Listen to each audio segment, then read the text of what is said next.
A combination of domestic technologies and innovative skills in the field of سالهاست این سوال در تحلیل‌های نظامی منطقه نیز تکرار می‌شود که آیا ایران با توجه به حجم تهدیدات موشکی، پهپادی و راکتی که پیرامونش وجود دارد به سمت ساخت نسخه ایرانی گنبد آهنین حرکت کرده است یا نه؟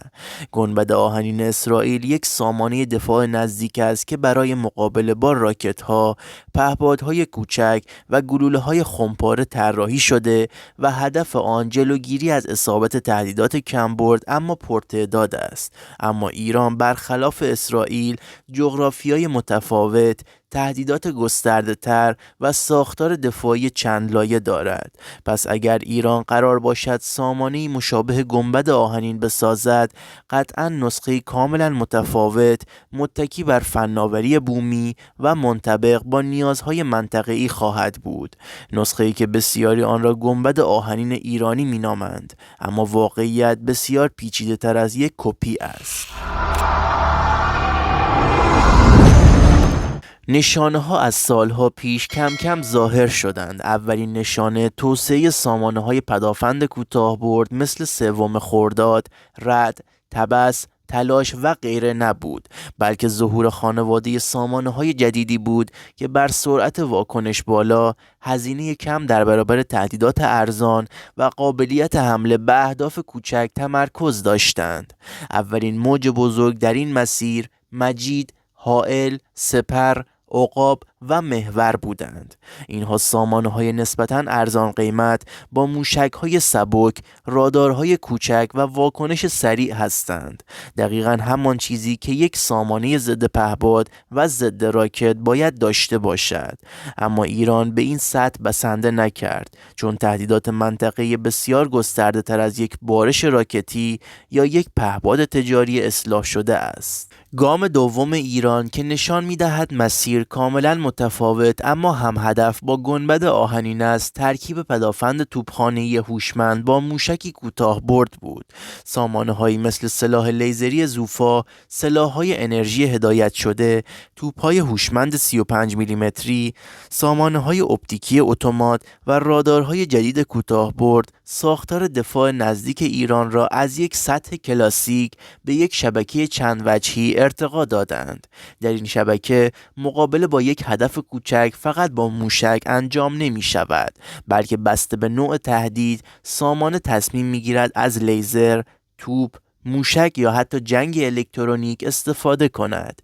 این فلسفه در واقع چیزی فراتر از گنبد آهنین است، زیرا گنبد آهنین تقریبا فقط موشک شلیک می کند، اما ایران به سمت دفاع ترکیبی رفته است. اما بخش سوم جایی است که تحلیلگران غربی را نگران کرده. ایران برخلاف اسرائیل فقط یک لایه اعتراض آتش نمی سازد، بلکه یک لایه رهگیری پنهان طراحی کرده است. این یعنی رادارهای ایران در این رده لزوما فعال نیستند. بسیاری از سامانه‌های کوتاه برد ایران دارای حسگرهای غیر فعال، اپتیکی، مادون قرمز و حتی شنود رادیویی هستند. این ویژگی باعث می شود دشمن نتواند به صورت دقیق تشخیص دهد کدام نقطه از زمین تحت پوشش دفاعی است. در گنبد آهنین دشمن رادارها را می بیند، اما در نسخه ایرانی بخش زیادی از سامانه ها دیده نمی شوند.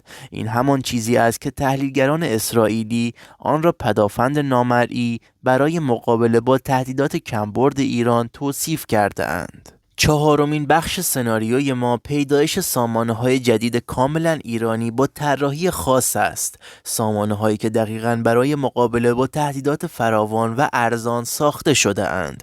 تهدیداتی که دشمن امروز از آن استفاده می‌کند، پهپادهای کوچک، پرنده‌های انتحاری، مهمات سرگردان و راکت‌های ارزان است. سامانه‌های مجید و حائل با برد 8 تا 10 کیلومتر، زمان واکنش بسیار کوتاه و هدایت اپتیکی مقاوم در برابر جنگ الکترونیک عملاً پایه لایه اول این ساختار را تشکیل می‌دهند. نسخه‌های جدید این سامانه‌ها روی خودروهای سبک، سنگین و حتی پلتفرم‌های ثابت نصب شده اند. اینها دقیقاً همان نقش رهگیرهای کوچک را بازی می‌کنند، مشابه نقش موشک‌های تامیر در گنبد آهنین.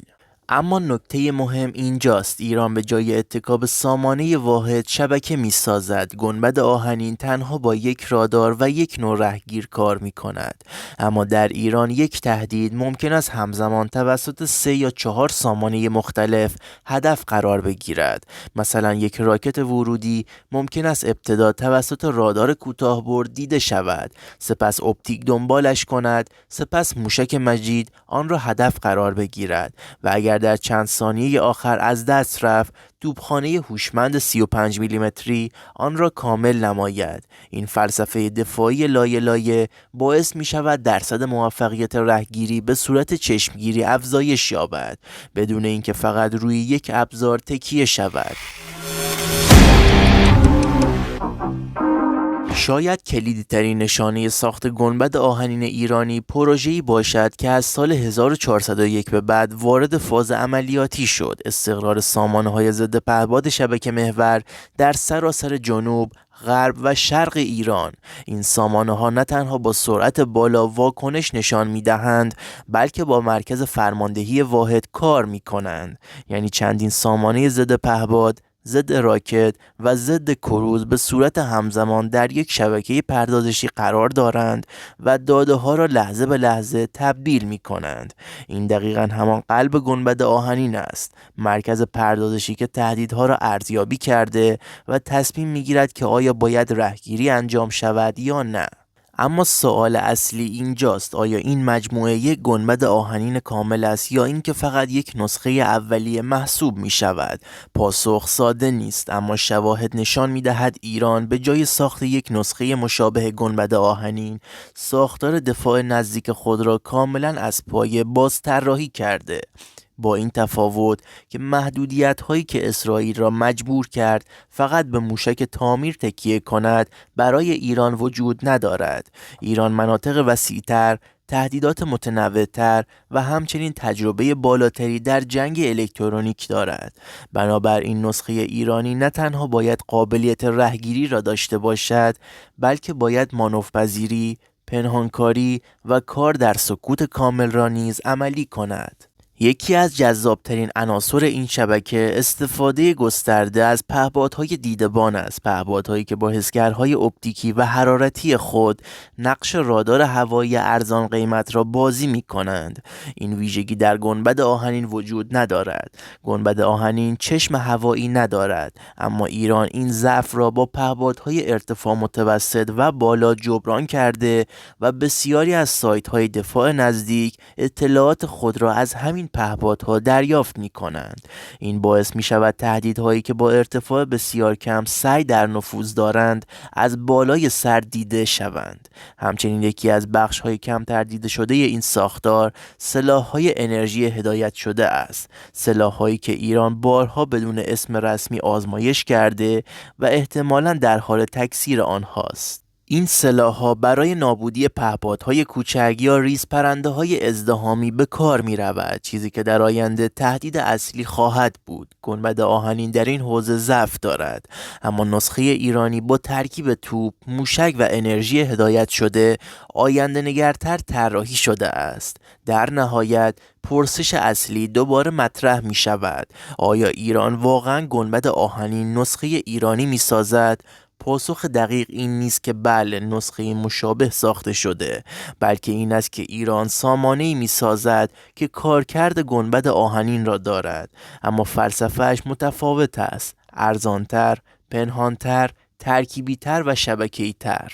نسخه‌ای که تنها با موشک کار نمی کند، با چشم اپتیکی و حرارتی کار می کند، با شنود رادیویی هدف را پیدا می کند، با لیزر می زند، با توپ کامل می کند و با شبکه چند ده گرهی کار می کند. به عبارت دیگر، ایران گنبد آهنین نمی سازد. ایران یک سپر چند لایه، چند حسی، چند سلاح و چند پلتفرمی می سازد که کارکرد گنبد آهنین را به سطح بسیار گسترده تری ارتقا می دهد.